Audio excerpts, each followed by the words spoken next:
اب ہمارے بہت سے ذمہ دار کالم نگار بعض غیر ملکی اخبارات میں شائع ہونے والی رپورٹوں کی بنیاد پر یہ لکھ رہے ہیں کہ پاکستان کا میزائل پروگرام جو ہے اس کو رول بیک کر دیا گیا ہے. ان میزائلوں پر کچھ امریکی کوڈ لگا دیے گئے ہیں اور وہ کوڈ صرف امریکیوں کو پتا ہوں گے, ہمیں نہیں پتا ہوں گے, اور ہم نے میزائل چلانا ہوگا تو امریکہ سے کوڈ پوچھیں گے تو پھر میزائل چلے گا. دیکھیے بات یہ ہے کہ اگر ہم میزائل جیسی کمپلیکیٹڈ چیز یا نیوکلیر ویپن جیسی مشکل چیز بنا سکتے ہیں تو ہم ان کی حفاظت کرنا بھی خوب جانتے ہیں. یہ کوڈز ہمیں کہیں سے لینے کی ضرورت نہیں ہے. کوڈز جو ہیں دیکھیں ہمارے پاس ایک national command and control authority ہے. نیشنل کمانڈ اتھارٹی جو ہے اس کا ایک کمانڈ اینڈ کنٹرول ونگ ہے جو کہ جتنے ہمارے نیوکلیر ویپنز ہیں, ہماری میسائلز ہیں, ان کو کنٹرول کرتا ہے. تو کنٹرول کا جو نظام ہے وہ دنیا کا جو بہت سب سے زیادہ اس وقت ایڈوانس نظام ہے وہ ہم نے اپنایا ہوا ہے. اور اس نظام کا یہ ایک بہت اہم حصہ ہے کہ آپ کے جتنے ویپنز ہیں ان میں سیکرٹ کوڈز لگے ہوں تاکہ ویپن جو ہے وہ جب اس کو چلانے کی ضرورت پڑے تو اس وقت جو شخص چلا رہا ہے اس کو کوڈ دیا جاتا ہے, اس وقت چند لمحے پہلے دیا جاتا ہے, اور وہ کوڈ اس میں جب وہ کمپیوٹر سے فیڈ کرتا ہے تو پھر وہ ویپن آرم ہوتا ہے اور اسی صورت میں وہ ویپن چل سکتا ہے. تو یہ کوڈز ہم نے خود بنائے ہوئے ہیں. ویپنز جس وقت مینوفیکچر ہوتے ہیں یہ اس وقت ان میں لگائے جاتے ہیں, یہ بعد میں ان میں نصب نہیں کیے جا سکتے. یہ کوڈز ہماری کمانڈ اتھارٹی کو پتا ہے کہ وہ کیا ہیں اور یہ بہت محفوظ ہیں. اچھا, یہ ایک بڑی اہم بات بتائی, یہ کوڈ جو ہے ویپن بننے کے بعد اس میں فٹ نہیں ہو سکتے, یہ مینوفیکچرنگ کے وقت فٹ ہوتے ہیں. اچھا, اور یہ جس وقت ہم بناتے ہیں اس وقت ہم اس میں لگا دیتے ہیں. تو یہ ایسی چیز نہیں ہے کہ کوئی ویپن اٹھا کر لے جائے اور جا کر اس کو جو مرضی کوئی چلا لے. یہ ویپن اس طرح سے نہیں چل سکتے. ان کی سیفٹی بہت زیادہ اہمیت کی حامل ہوتی ہے اور یہ بناتے وقت ہم اس کا خاص خیال رکھتے ہیں. اچھا, آپ نے کہا کہ آپ ان ویپنز کی حفاظت کرنا بھی خوب جانتے ہیں. بالکل جانتے ہیں. سیمور ہرش ہیں, ایک معروف امریکی صحافی ہیں, کئی کتابیں لکھی ہیں. نیو یارکر میگزین میں ان کے ریسرچ آرٹیکلز شائع ہوتے ہیں. پچھلے دنوں وہ پاکستان آئے ہوئے تھے. یہاں پر انہوں نے لوگوں سے کہا کہ پاکستان کے جو ایٹمی اثاثے ہیں, ایٹامک ایسٹس, بڑے غیر محفوظ ہیں. اگر پاکستان میں انتہا پسند کسی وقت بغاوت کر دیں یا وہ حکومت کے خلاف اعلان جنگ کر دیں تو وہ یہ ایٹمی میزائل یا ایٹمی ہتھیار چھین کر کہیں اور لے جا سکتے ہیں. کیا ایسا ہو سکتا ہے؟ نہیں, ایسی بات نہیں ہے. تو بالکل ہی ایک پاپولر سٹوری بنانے والی بات ہے. اس طرح سے یہ نہیں ہوتا. یہ بہت سیریس سنجیدہ مسئلہ ہے. میں آپ کو ویپن یہاں پہ سڑک پہ رکھ دیتا ہوں, آپ 10 مہینے پڑے رکھیں اس کو, اور میں یہ گارنٹی کرتا ہوں کہ اسے نہ کوئی چلا سکتا ہے اور نہ اس کو استعمال کر سکتا ہے اور نہ اس سے کوئی ڈسٹرکشن کر سکتا ہے. یہ ویپن اس طرح کے نہیں ہوتے. کس طرح, یہ کیسے ممکن ہے ڈاکٹر صاحب؟ ویپن آپ سڑک پہ رکھ دیں گے تو میں اس میں ایک خود کو حملہ آور بٹھا کے اور اسے ایک ٹرک دوں گا بڑا سا, وہ جا کے اس کو ٹکر مار دے گا. نہیں تو وہ ویپن کو توڑ دے گا لیکن ویپن ٹوٹ جائے گا, ویپن چلے گا تو نہیں. چلے گا نہیں. اٹامک بام جو ہے اگر ایک ہوائی جہاز میں یا ایک میسائل میں لگا ہو اور آپ اس کو فائر کر دیں اور وہ جہاز فرض کریں کہ خدا نہ خواستہ آپ کے اپنے ملک میں کریش ہو جائے تو وہ ویپن تو نہیں چلے گا. اچھا, وہ ویپن ٹوٹ جائے گا لیکن وہ گر کے زمین پہ چلے گا نہیں.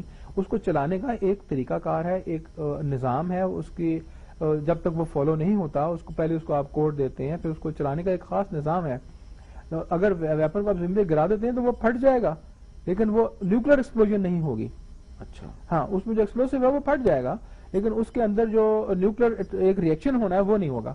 تو وہ تو ایسے ہی ہوگا جیسے آپ نے 100 کلو گرام بارود پھاڑ دیا. تو یہ جو سیمور ہرش صاحب جو بڑے ہی سینئر امریکی صحافی ہیں, وہ جب ایسی چیز لکھتے ہیں تو کیا انہیں معلومات نہیں ہوتی یا ویسے وہ پروپیگنڈا کے طور پہ لکھتے ہیں؟ میرا خیال ہے کہ وہ ان کے عزائم کچھ پروپیگنڈا کے ہوں گے یا جیسے میں نے کہا نا ایک پاپولر سٹوری شائع کرنے کے ہوں گے. وہ اس میں کوئی سائنس نہیں ہے ان کی بات میں. اچھا, اس طرح ویپن نہیں چلتے. اچھا, اب ہم میزائلوں کی بات کریں تو یہ بتائیں کہ جو پچھلے دنوں آپ نے غزنوی میزائل جو ہے اس کو تھوڑا سا بتایا ہے, یہ شاہین کیا ہے؟ شاہین 2 کو بھی فائر کر دیا آپ نے. شاہین 2 اس وقت ہمارا جتنے میزائل پاکستان میں بن رہے ہیں, ہتف 1 سے لے کے اور پھر ابدالی ہے, پھر غزنوی ہے, پھر شاہین 1 ہے ورژن 1, شاہین 1 ورژن 2 ہے, پھر یہ ہے شاہین 2 ہے. یہ تمام جو میزائلز ہیں ان سب میزائلز میں سے پوری فیملی میں اس وقت فرنٹ لائن میزائل ہیں. یہ شاہین 2 ایک سالڈ فیول میزائل ہے. یہ بہت بڑی میزائل ہے, اس کا وزن تقریباً 25 ٹن ہے اور یہ 2 سٹیجز پہ مشتمل ہے. اس کی ایک راکٹ موٹر ہے جو شروع میں چلتی ہے جب لفٹ آف ہوتا ہے, وہ اس کو ایک ہائٹ تک پہنچاتی ہے، تقریباً 25 کلومیٹر ہائٹ تک پہنچاتی ہے. اس کے بعد پھر سیکنڈ سٹیج کی راکٹ موٹر وہ ایکٹیویٹ ہوتی ہے، وہ چلتی ہے، اور پہلے سٹیج کی راکٹ موٹر جو ہے وہ اس وقت علیحدہ ہو جاتی ہے. پھر سیکنڈ سٹیج جو ہے وہ اس کو لے کر مدار میں تقریباً 130 کلومیٹر ہائٹ تک پہنچاتی ہے. اس کے بعد پھر اس کا جو ری انٹری وہیکل ہے جس میں وار ہیڈ بھی شامل ہے اور گائیڈنس اینڈ کنٹرول جو terminal guidance and control system ہے وہ بھی شامل ہے، وہ اس کو ری انٹری وہیکل کہتے ہیں. پھر وہ علیحدہ ہوتا ہے دوسرے سٹیج کی موٹر سے، وہ اس کو لے کے آگے بڑھتا ہے اور وہ اس میں بڑے ایکوریٹ کریکشنز کر کے اور اس کو پھر تقریباً 600 کلومیٹر کی ہائٹ تک، بلندی تک لے کر جاتا ہے اور وہاں سے پھر اس کو نیچے لاتا ہے اور یہ ایٹماسفیئر میں داخل ہوتی ہے اور اپنے ہدف پہ جا کے لگتی ہے. پہلے یہ 600 کلومیٹر اوپر جاتی ہے جی. تو آگے پھر اس کی رینج کتنی ہے؟ اس کی ٹوٹل رینج جو ہے وہ 2500 کلومیٹر ہے اس وقت، اور ہم نے اس کو ابھی جو فائر کیا ہے وہ تقریباً ہماری جو سمندری حدود ہیں جو پاکستان کے کنٹرول میں ہیں اس کے آخری حد تک فائر کیا ہے، جو کہ تقریباً 2000 کلومیٹر ہے. تو ہم نے 1800 کلومیٹر کا ٹارگٹ اس لیے سلیکٹ کیا تھا. تو اس کی ٹوٹل رینج 2500 کلومیٹر. شاہین 1 میں اور شاہین 2 میں بنیادی فرق کیا ہے؟ شاہین 1 کی رینج 700 کلومیٹر ہے اور اس کا جو ڈائی میٹر ہے وہ 1 میٹر ہے.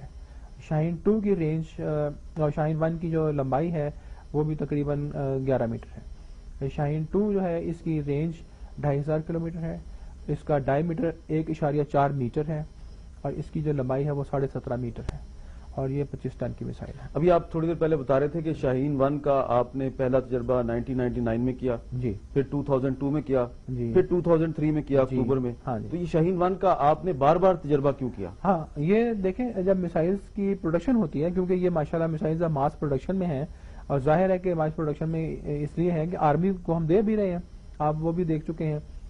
تو ماس کیونکہ پروڈکشن میں ہے تو اس کا ایک طریقہ کار ہوتا ہے کوالیفیکیشن کا، کہ آپ ایک بیچ بناتے ہیں میسائلز کا اور ہر بیچ میں سے آپ ایک میسائل اٹھا کر فائر کرتے ہیں.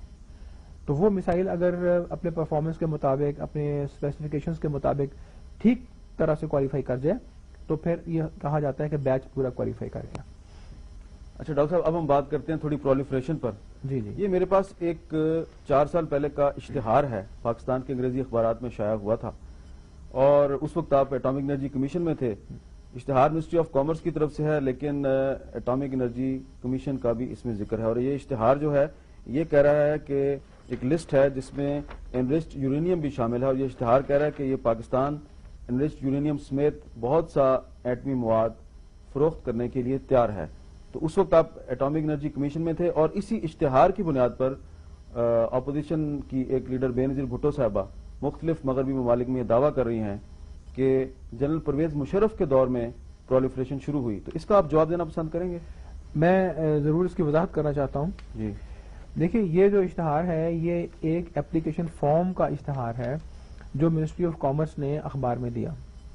اس اپلیکیشن فارم کو اگر آپ دیکھیں، دنیا کے جتنے بھی ممالک ہیں جو کہ نیوکلیر مٹیریلز بناتے ہیں یا ایسے ڈوئل یوز آئٹمز بناتے ہیں جو کہ نیوکلیر پروگرام میں بھی استعمال ہو سکیں اور پیسفل ان کی استعمال بھی ہو، وہ تمام ممالک اپنے سامان کو، اپنے ایسے کمپوننٹس کو، اپنے ایسے مٹیریلز کو کنٹرول کرنے کے لیے کہ وہ غلط ہاتھوں میں نہ چلے جائیں ایکسپورٹ ہو کر، وہ یہ فارم وہاں پہ بھی اویلیبل ہوتا ہے. تو اگر کسی شخص نے اپنے ملک سے باہر کوئی بھی ایسا کمپوننٹ یا مٹیریل بیچنا ہو، اس کا کوئی خریدار کسی اور ملک سے ان سے دریافت کرے خریدنے کے لیے، تو وہ پہلے یہ اپلیکیشن فارم بھرتے ہیں اور اپنے منسٹری آف کامرس سے ہی اس کی اجازت لیتے ہیں ایکسپورٹ کی. اور منسٹری آف کامرس اس وقت پوچھتی ہے کہ جو لینے والا ہے وہ اسے کہاں استعمال کرنا چاہتا ہے، اس کی اینڈ یوز سرٹیفکیٹ مانگتا ہے. تو اینڈ یوز سرٹیفکیٹ سے وہ فیصلہ کرتے ہیں کہ یہ اس ملک کو ایکسپورٹ آئٹم ہونا چاہیے یا نہیں. تو اس کے بعد اگر وہ ایکسپورٹ لائسنس ان کی منسٹری آف کامرس گرانٹ کر دے تو پھر وہ آئٹم ایکسپورٹ ہو سکتا ہے، سیل ہو سکتا ہے. پاکستان نے بھی اپنے ایکسپورٹس کو، اپنے ایکسپورٹ کنٹرول کلچر کو دنیا کے ایڈوانس ممالک جو کہ نیوکلیر کنٹریز ہیں ان کی لیول پر لانے کے لیے ہی یہ فارم جو انٹرنیشنل فارم ہے اڈاپٹ کیا اور اپنے منسٹری آف کامرس کو کہا کہ آپ اس کی تشہیر کریں تاکہ اگر کوئی بھی ڈوئل یوز آئٹم اور نیوکلیر مٹیریلز کوئی اس ملک سے باہر بیچنا چاہے، اس کو باہر سے کوئی ریکویسٹ آئے تو پہلے وہ یہ فارم فل کر کے اپنی حکومت سے اجازت لے. یہ ایسی بات